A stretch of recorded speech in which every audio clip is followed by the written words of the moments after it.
Okay, I thought I would give you a little update, do a little vlog. I got some things I want to show you. And Creature got a scratch and post. See it? He's got a scratch and post, and he uses it so he's not ripping up the stairs anymore, which is good news. Right, Creature? That's good news? Okay. And look at this lip color. This is Dolly Parton's lipstick. It's called Jolene. So those rhinestones, I guess it goes more. Is it upside down on there? No.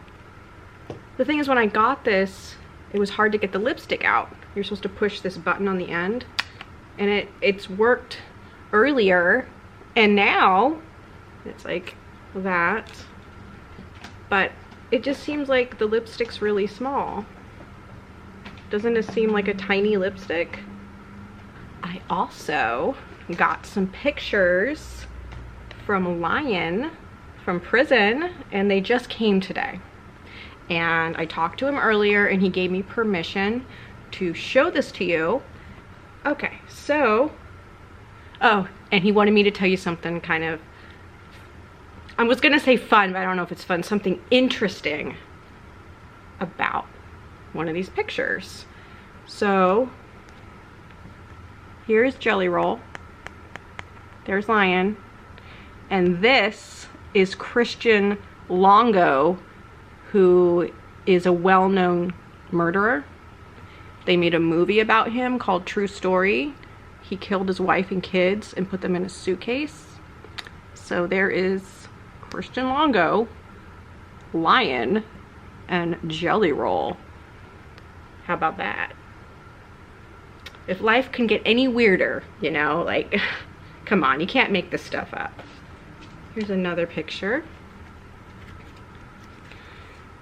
I don't know if I'm doing this the best way, but I kind of wanted to share them with you at the same time I got them. So there's Jellyroll with Lion. It's a nice picture. And he was very excited to send these to me. Let's see. Here is a picture of me and him when I was visiting him at the banquet that I told you about, how we got to eat Chinese food and all that. So there we are there. Let's see what else he sent me here. Oh, so when I was there, they had an interesting painting. And there's a guy there that's in prison, one of the inmates, that does a lot of painting. He even made a really nice piece of artwork for Jellyroll that Jellyroll took with him when he left. But I guess the guy made this really interesting painting of this, with the camera focus, I'm sorry. So obviously that's Lion and me. And then here's that strange painting. It's like a guy with a panther or something in front of him. I don't know. But it really struck me as interesting. And then there is Lion and me. There I am. And I wanted the pictures to be kind of prison-y because I'm a weirdo. And they were trying to make it not prison-y. But there was a place that had a window with the bars on it, and you can see it in the visiting room. So we took pictures in front of that because I wanted it to be prison-y. So there's that. Oh, he sent me, because I wanted prison-y, so he took this one. And that's him and his older son.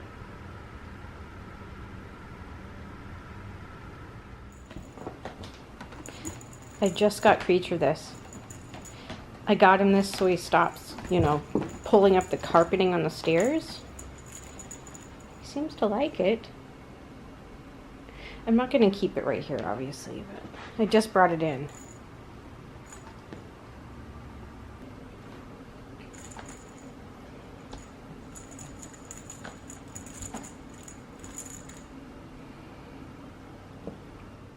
Okay, so I'm going to share some random thoughts with you, okay? How about some random thoughts? I got Creature a Halloween costume. He is going to be Elvis, It just hasn't come in the mail yet, and as soon as I get it, you know, I'll be filming it and taking pictures. It was a dog costume, so I wasn't sure what size to get him, but Creature is kind of a bigger cat, so I figured he might be a medium, but I don't know. If not, we can kind of pin it or do something to kind of mess with it, but it's really just for pictures, so he doesn't have to keep it on all that long anyways. Other things on my mind, the Tropicana. It's October, and they demolished the Tropicana in Las Vegas, the hotel I stayed at with you-know-who, that person that we don't like. And it's really kind of sad because there was so much history to it. I can't think of a good reason to get rid of it. You know, building a stadium there just seems unnecessary. Like, they could have built a stadium anywhere. And I watched multiple videos of the demolishing. You know, first they had fireworks and a whole thing before they demolished it, but it's sad. And I did do a lot of filming when I was there 2 years ago of the Tropicana, so I'm tempted to go through that footage and piece together a little bit of something for you and try to take that person out of the video. It's gonna be hard because he was in so much of it because I went on the trip with him, you know, so if he's in it, it's just because I needed that certain shot and I couldn't cut him out of it. So we'll see. I'll add some Tropicana, you know, footage in here. And on an even more serious note, I think I have figured out what has been wrong with me my entire life. And I know that is quite a statement. But my whole life, I've always felt like there was something very different about me, something wrong with me. Kind of like I sense things that most people don't sense, that I'm a little bit more in tune with certain things, and that there are things that everybody else seems to understand or be able to do so effortlessly, like everyday things that I find, you know, challenging or painful. Like a lot of things that people just do all the time, like go to the store or, you know, interact with strangers, can be really painful for me. And sometimes I shut down because it is painful for me. And I thought, well, like, there's something to this, right? There's something about this, because I don't think everybody feels this way, or they wouldn't be able to do everyday life. There's too many people doing everyday life. And I was watching, this has been almost a year ago now, and I've been doing a ton of research on it. And honestly, I'm kind of embarrassed. There was a YouTube guy that I watch sometimes, and he started talking about some personal stuff that he was going through. He was going through a divorce, so he started seeing a therapist, and then his therapist, you know, suggested that maybe he was on the autism spectrum, and he started describing it. And the more that he described it, the more it sounded like me. So I've been doing a lot of research on the autism spectrum, because autism is not a mental illness. It's a neurological disability that you're born with. And, you know, it's a spectrum, so you don't have every symptom, and some things are worse than others. You know, you can't really compare one person with it to another because it's so different. And I feel like I have autism, and I feel like that's what's been wrong with me my entire life. And I have a lot of anxiety, and yes, I have social anxiety disorder, but I feel like they're both kind of hand in hand. They're both very similar in a lot of ways. So I think I have both. But no, I have not seen a doctor, and I don't think I need to. There's no medicine for it, and there's no cure. It's kind of like this awful feeling I've been having my whole life that I've been wishing to go away, you know, because I've been in pain pretty much my whole life. And I keep thinking, oh, what's going to happen to make this pain go away, this awful crippling, you know, thing that stops me from doing normal things. And I keep thinking, well, maybe when I get older, or maybe if I do this, and I'm finding out it's autism and it's never going to go away. And it also makes me feel like not, you know, wanting to be alive, because I don't want to live my life like this. And I think this is why people have been weird with me. I think all these questions that I've ever asked people about do you ever feel this way? Does this happen to you? What's going on? Why are people weird with me? All these questions that I've been asking people over the years has been autism. And I've also been seeing videos that people have made with autism, girls talking about how much harder it is to be a girl with autism and be attractive, because people just don't want to believe that someone that's attractive, you know, has it, which is silly because anybody could have anything really. And I just think that's been this weird combo that's kind of crippled my life. And so, you know, if you know me or we've been friends, I know there's been a lot of people that I've had to cut out of my life or have, you know, moved on in their life to other things. You know, everything comes back around at some point, you know, and I want you to know that that's what I think's been going on, what we've been trying to figure out. And I find it embarrassing. Like, I think back to situations in my life and I'm embarrassed. Not that anything was really my fault, but it's like, oh no, is that was what was going on? Like, oh, it's so embarrassing. Not that anyone knew, because nobody ever said anything about it. And the silly thing is like my parents took me to so many doctors when I was a kid and so many therapists, and nobody once even suggested autism to me. Not even one person. And I realized that was a different time, and they used to believe that only men had autism and that women didn't really have it. But then they started realizing that women, you know, hide it very well. They're very good at hiding it, because if you don't put on a mask, they call it putting on a mask, and, you know, hiding all of your autistic traits and pretending to be normal, because I feel like I have to pretend to be normal all the time, then people just get mad at you and they don't want to be friends with you. It's like, as soon as you relax and you're like, okay, I'm not putting on this like I'm normal act, then somebody goes, you're weird. What's wrong with you? And you could just be sitting there and not saying anything, and somebody just thinks you're weird because you're sitting there. It's crazy. It's like they can sense it. So that's something I've been kind of thinking about and dealing with. And if you know anything about that kind of thing, I want you to comment and tell me if you think there's a possibility that maybe I do have this. And it's just bad news. It makes me feel bad, you know, that there's no help and I'm stuck. And it makes me feel like I'm never gonna find, you know, a real relationship because of it, you know, because who wants to deal with somebody that needs extra help with things? It's just how I feel. So I'm gonna go through some footage and put some Tropicana stuff and all of that.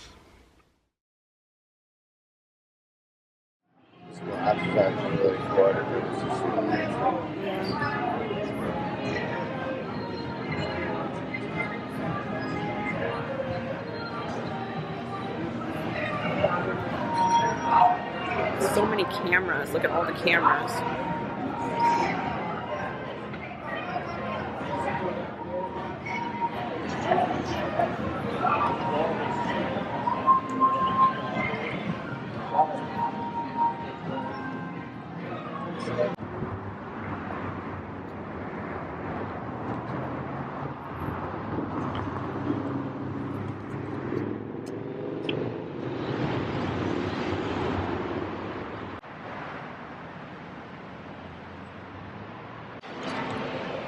You can't see the sign here.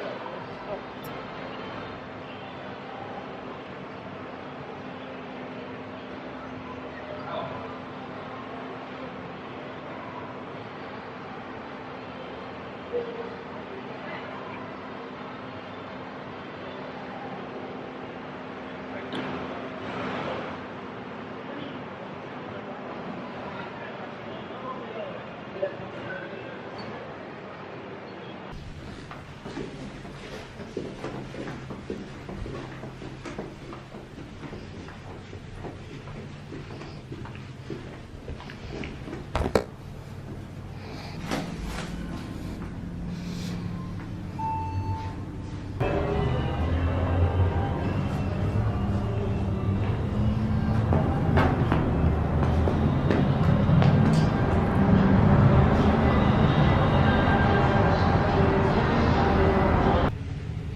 awesome. Okay, thank you.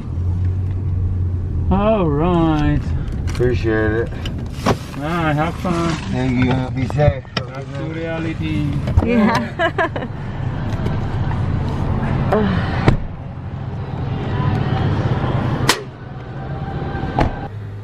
So this is our bathroom at the Tropicana in Las Vegas.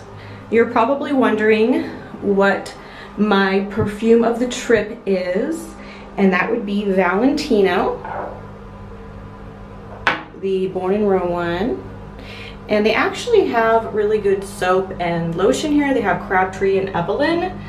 And when I was a kid growing up, I collected, you know, Bath and Body Works stuff, Victoria's Secret lotion and all of that. And Crabtree and Evelyn was one of the ones that I collected, but I don't think they're in stores anymore, but like, you know, in the mall. Anyways, where I do my makeup, sitting in the sink that we've learned about me. Let's see here. You know, decent shower. And let's see here. The room's a little messy because we've been here a couple of days, but it's a decent sized room. And it has, you know, an interesting view that I've spoken about in another video, where you can see the Mandalay Bay where the shooting happened, right over there. And down there is where the concert was that was shot up. And then over here, there would have been the Wizard, but they don't have the Wizard anymore. So I would have had a great shot of the Wizard. It seems like they've gotten rid of almost all of the cool stuff here in Vegas like that. Like the Tropicana is not at all what I was expecting it to be. I thought it was gonna be like the old way it was. You know, I just think the way they modernized it, or whatever the word is, just takes away the feel of Vegas, takes away the, you know, the oldness, like the whole reason you want to be here. Like, why would you get rid of certain things in Hollywood, you know, or, you know what I mean? It's like, I don't understand. If something's historical, why change it? Bothers me. And it's like, isn't that kind of the part of the reason people come to places like this, is because they want to see that stuff? So more about the autism thing that I think is really important, things that I didn't realize were autism. You're very honest, okay? You're an oversharer. You trust people too much. I just have a very hard time lying, okay? So if you ask me a question, I'm gonna tell you the truth, and you're probably not gonna like it. And I guess some people think that's rude. Now, to me, don't ask a question that you don't want the answer to. But as I research this more, people lie to each other a lot that aren't artistic. A lot of people that don't have autism are lying all the time, which is crazy to me, because I'm not gonna go around just lying all the time. I also didn't know, okay, and I know this is gonna sound silly, when people ask you how you are, they don't really wanna know how you are. You're just supposed to say good, and then they want you to ask them how they are. It's just a meaningless interaction. Nobody cares how you're doing. I didn't know that. I was honest, like, well, I don't know, I've had some things happen, you know. I didn't realize I was supposed to pretend like everything was good. Who knew? That's insane to me.